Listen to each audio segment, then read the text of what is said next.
जिस इंसान ने आज तक कोई भी गलती नहीं की है, उस इंसान ने आज तक कुछ भी नया करने का ट्राई ही नहीं किया है। ऐसा ही कुछ मानते थे दुनिया के सबसे महान साइंटिस्ट एल्बर्ट आइंस्टाइन। 14 मार्च 1879 जर्मनी के उल्म शहर में एक यहूदी परिवार में पैदा हुए थे सर एल्बर्ट आइंस्टाइन। उनके पैदा होने के बाद डॉक्टर्स ने नोटिस किया कि उनका सर नॉर्मल बच्चों के मुकाबले काफी बड़ा था और वो एक एबनॉर्मल बच्चे के रूप में जन्मे थे। इसके बावजूद भी उनका दिमाग इतना तेज था कि आज तक कोई भी उनका मुकाबला नहीं कर पाया। आज 60 साल हो गए आइंस्टाइन हमें छोड़ के चले गए हैं, लेकिन आज भी साइंस उनकी थीसिस के बिना कमजोर है।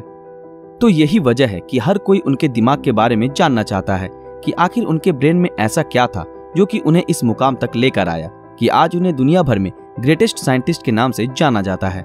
क्या उनके ब्रेन में कोई सुपरनैचुरल पार्ट्स थी? तो आज हम इस वीडियो में इसी विषय के ऊपर चर्चा करेंगे। दरअसल जब एल्बर्ट आइंस्टाइन का जन्म हुआ था तब उनका सर किसी भी नॉर्मल बच्चे से ज्यादा बड़ा था। नॉर्मली बच्चे 1 या 2 साल की उम्र में बात करना सीख जाते हैं, लेकिन आइंस्टाइन 4 साल की उम्र तक बिल्कुल भी बात नहीं कर पाते थे। मगर एक दिन जब वो अपने माता पिता के साथ रात के खाने पर बैठे थे तो अचानक आइंस्टाइन ने कहा, सूप बहुत ही गर्म है। अपने बेटे को इस तरह एकदम साफ बोलता सुन उनके पेरेंट्स हैरान हो गए और खुश भी हुए। लेकिन बाद में जब उनसे पूछा गया कि अब तक तुम क्यों कुछ नहीं बोलते थे, तो आइंस्टाइन ने अजीब से जवाब दिया कि अब तक तो सब कुछ सही था। आइंस्टाइन के जीवन से जुड़े अजीबोगरीब किस्से यही नहीं रुके, बल्कि उनके बड़े होने पर भी उनकी कई ऐसी आदतें थी जिनके बारे में सुनकर हर कोई हैरान रह जाता है। जैसे कि एल्बर्ट आइंस्टाइन को डेट्स और फोन नंबर याद रखने में प्रॉब्लम होती थी, यहाँ तक कि उन्हें खुद का टेलीफोन नंबर भी याद नहीं रहता था। एक बार उनके एक सहकर्मी ने उनसे उनका फोन नंबर मांगा तो आइंस्टाइन उनके पास रखे टेलीफोन डायरेक्टरी में अपना नंबर ढूंढने लगे। ये देख के सहकर्मी ने चकित होकर बोला, आप अपना खुद का फोन नंबर क्यों याद नहीं रखते? तो आइंस्टाइन ने उनको कहा कि किसी ऐसी चीज को भला क्यों मैं याद रखूं जो मुझे किताबों में ढूंढने से मिल जाती है। आइंस्टाइन कभी भी जूतों के अंदर मोजे नहीं पहनते थे, क्योंकि उनकी टांगों की उंगलियां इतनी बड़ी थी कि बचपन में हमेशा टांगों की उंगलियों की वजह से मोजे में छेद हो जाते थे। इसलिए उन्होंने मोजा पहनना ही छोड़ दिया। यहाँ तक कि वो अपने जूतों के फीते भी दूसरों से बंधवाते थे, क्योंकि उन्हें जूते के फीते बांधना भी नहीं आता था। दोस्तों, आइंस्टाइन हमेशा कहते थे कि मेरे अंदर कोई खास चीज नहीं है, पर मैं तो केवल एक ऐसा इंसान हूँ जिसमें क्यूरियोसिटी कूट कूट कर भरी हुई है। लेकिन आपको ये जानकर हैरानी होगी कि आइंस्टाइन हमेशा से इतने बुद्धिमान नहीं थे, बल्कि वो बचपन में पढ़ाई में बहुत ही कमजोर थे। इसलिए बचपन में उनकी गिनती बेवकूफ बच्चों में की जाती थी। उनकी कुछ हरकतों की वजह से उन्हें कुछ लोगों ने तो शारीरिक रूप से विकलांग कहना भी शुरू कर दिया था। खास करके आइंस्टाइन के टीचर भी उन्हें पसंद नहीं करते थे, क्योंकि वो सिर्फ साइंस और मैथ के अलावा हर सब्जेक्ट्स में फेल होते थे और बचपन से ही आइंस्टाइन को किताबी ज्ञान में कोई रुचि नहीं थी। हालांकि इसके बावजूद भी उन्होंने दुनिया के सामने साइंस की कई ऐसी थीसिस पेश की जिसके बिना आज भी साइंस कमजोर है, और यही वजह है कि उनका दिमाग आज भी चर्चा का विषय बना हुआ है। 18 अप्रैल 1955 आइंस्टाइन की मृत्यु के बाद पैथोलॉजिस्ट डॉक्टर थॉमस हार्वे ने आइंस्टाइन के परिवार की अनुमति के बिना ही उनके दिमाग को रिसर्च के लिए निकाल लिया था और वो वहां से भाग गए। इस हरकत के लिए डॉक्टर हार्वे को नौकरी से निकाल दिया गया, लेकिन उन्होंने कहा कि ऐसा उन्होंने सिर्फ रिसर्च के लिए ही किया है और वो वादा करते हैं कि वो आइंस्टाइन के दिमाग पर रिसर्च जरूर करेंगे ताकि आने वाले समय में इससे साइंस और साइंटिस्ट दोनों को ही कुछ फायदा हो सके।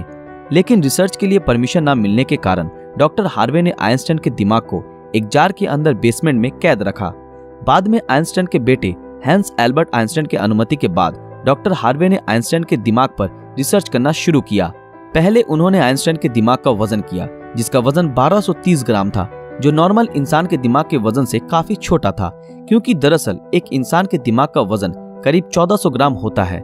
इसके बाद डॉक्टर हार्वे ने आइंस्टाइन के ब्रेन को 240 भागों से टुकड़े किए और उन टुकड़ों को दुनिया भर के मशहूर रिसर्चर्स के पास भेज दिया ताकि वो अच्छे से देख सके कि आखिर आइंस्टाइन के दिमाग में ऐसा क्या था जो बाकी आम इंसानों में नहीं था।